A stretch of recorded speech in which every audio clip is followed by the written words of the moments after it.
आज Oxford group of institution Bhubaneswar तरफ आयोजित आज वार्षिक उत्सव आज उद्यापनी दिवस आज ये कार्यक्रम रे आम सहित मंचे उपस्थित अछंती आम समस्तंकर प्रिय तथा ओडिशा सरकारकर राजस्व मंत्री एवं आमर मार्गदर्शक विभिन्न समय रे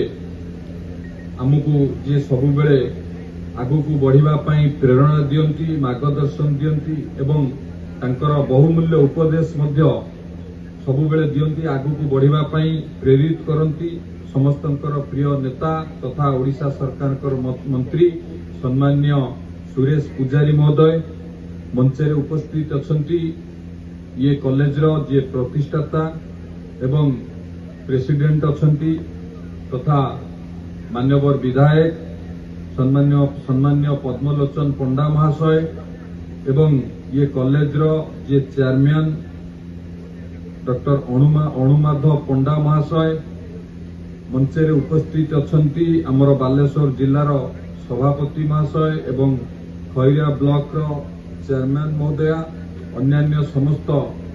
नेतृमंडली मंचे उपस्थित अछंती मो सामने उपस्थित विशिष्ट व्यक्ति विशेष माने एवं ये कॉलेज रो छात्र छात्री माने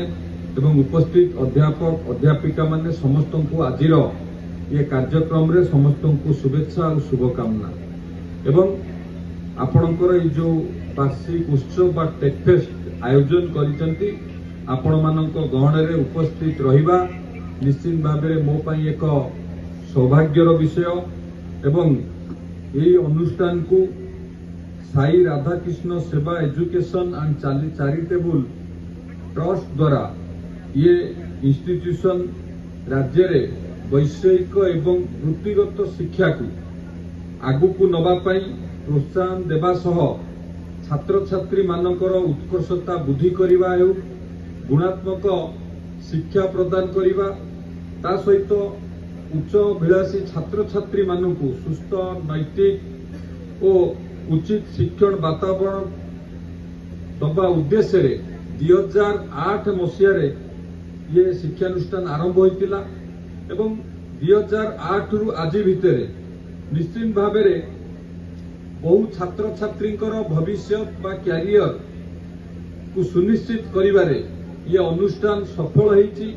एवं एई अनुष्ठान रु मध्य पाठ पढ़ी देश विदेश रे छात्र छात्री माने निजको प्रतिष्ठित करि परचंती सेतिपई ये अनुष्ठान रो जे प्रतिष्ठाता एवं तार जे सब सहयोगी अछंती मु अंतरु धन्यवाद दउची कृतज्ञता ज्ञापन करूची एवं आपण माने समस्ते जानिथिबे एबे ओडिसा रे प्रो टेक्निकल एजुकेशनल हब रे ओडिसा बे बहुत आगु जाइछि आगुरु ओडिसा रु टेक्निकल एजुकेशन रे पाठ पढ़िबा पई बाहर राज्य को छात्र छात्री माने बाहर राज्य को जिबा पई चाहुतिले किंतु एबे जदि आपण माने देखिबे ओडिसा रे कर्नाटक हो तेलंगाना हो तमिलनाडु हो आगुरु जेमति जाउतिले एबे एबे बाहर राज्य रु ओडिसा रे आसीकी टेक्निकल एजुकेशन को पाठ पढ़िबा पई छात्र छात्री माने एबे पसंद करूचंती संपूर्ण भिन्न होइछि आगु को जदि पूर्वरु जहा थिला आजिर समय रे आमे जदि देखिबा ताहले निश्चित भाव रे वैषयिक शिक्षा रे एबे संपूर्ण भिन्न होइछि आगुरु जेमति ओडिसा रो छात्र छात्री माने बाहर को पसंद करूथिले पाठ पढ़िबा पई किंतु एबे राज्यर आम राज्य को अन्य राज्यर छात्र छात्री माने एबे पसंद करूचंती टेक्निकल एजुकेशन रे पाठ पढ़िबा पई आज आमे 21 शताब्दी रे पाद थापिचे।